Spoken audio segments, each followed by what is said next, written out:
पुणे विमानतळावर उड्डाण यात्री कॅफे सुरू करण्यात आले असून याचं उद्घाटन केंद्रीय नागरी हवाई राज्यमंत्री मुरलीधर मोहोळ यांच्या हस्ते करण्यात आले।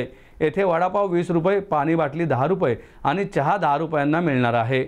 पंतप्रधान नरेंद्र मोदी यांच्या संकल्पनेनुसार देशात अनेक विमानतळांवर उड्डाण यात्री कॅफे सुरू करण्यात येत आहे।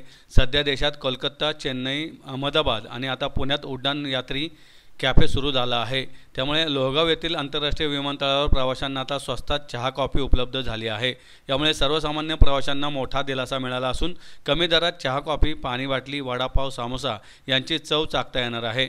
विमानतळावर प्रवास करणाऱ्या सामान्य व्यक्तीला तेथील चहा कॉफीचे दर परवडत नाहीत। त्यामुळे विमान वाहतूक मंत्रालयाने प्रवाशांना विमानतळावर स्वस्त दरात खाद्यपदार्थ मिळावेत म्हणून उडान यात्री कॅफे योजना सुरू केली आहे। पुण्यानंतर मुंबई विमानतळावर लवकरच उडान कॅफे सुरू करण्यात येणार आहे। तसेच केंद्र सरकारकडून विमान प्रवास वाढावा यासाठी नागरिकांना प्रोत्साहित केले जात आहे। त्यासाठी नवीन विमानतळे सुरू केली जात आहेत, तर जुन्या विमानतळांचा विकास करून त्या ठिकाणी आधुनिक सुविधा दिल्या जात आहेत।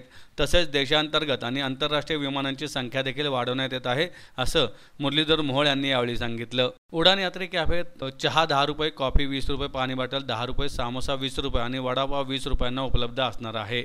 सर्वसामान्य प्रवाशांना कमी दरात चहा, कॉफी, वडापाव उपलब्ध व्हावा यासाठी ही योजना सुरू करण्यात आली आहे।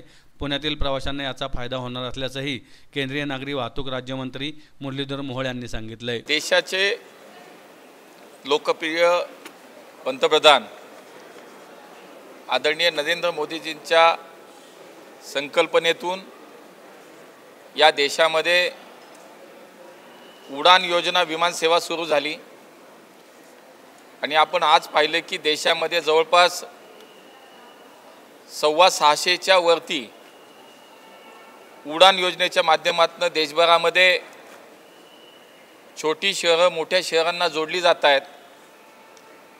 जवळपास 1.5 करोड प्रवाशांनी उडान योजनेच्या माध्यमातून मागच्या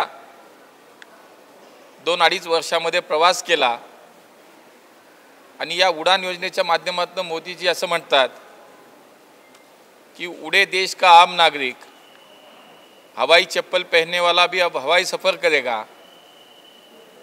या संकल्पनेवरती आधारित देशामधला विमान प्रवास हा सर्वसामान्य नागरिकाच्या आवाक्यामध्ये आला।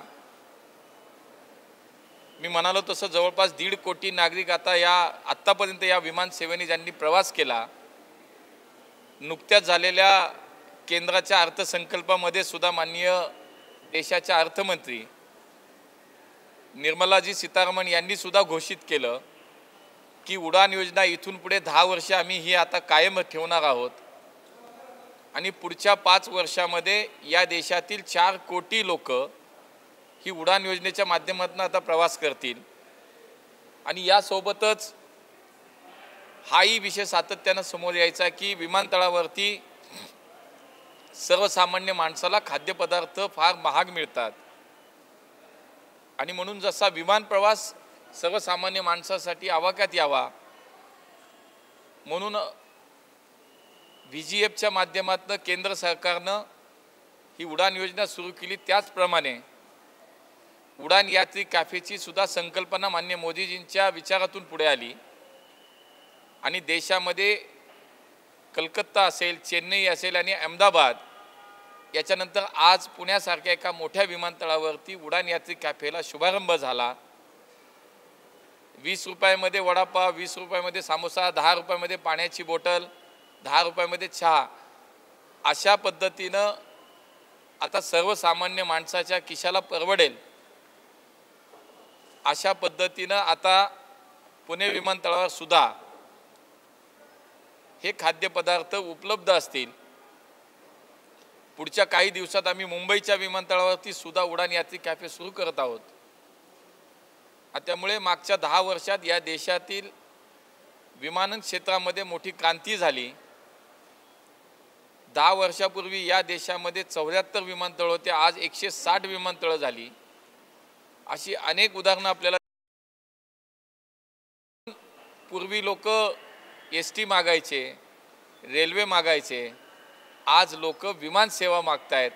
हा बदलत्या आणि विकसित भारताच्या दृष्टीने प्रवास करणाऱ्या आपल्या देशाचं आजचं चित्र आहे आणि माननीय मोदीजी हे सांगतात की 2047चा विकसित भारताचा संकल्प आम्ही पूर्ण करणार आहोत त्यामध्ये या हवाई जे विमानन क्षेत्र आहे याचा मोठा वाटा असेल आणि त्यावेळेला या देशामध्ये किमान 400 विमानतळं होतील.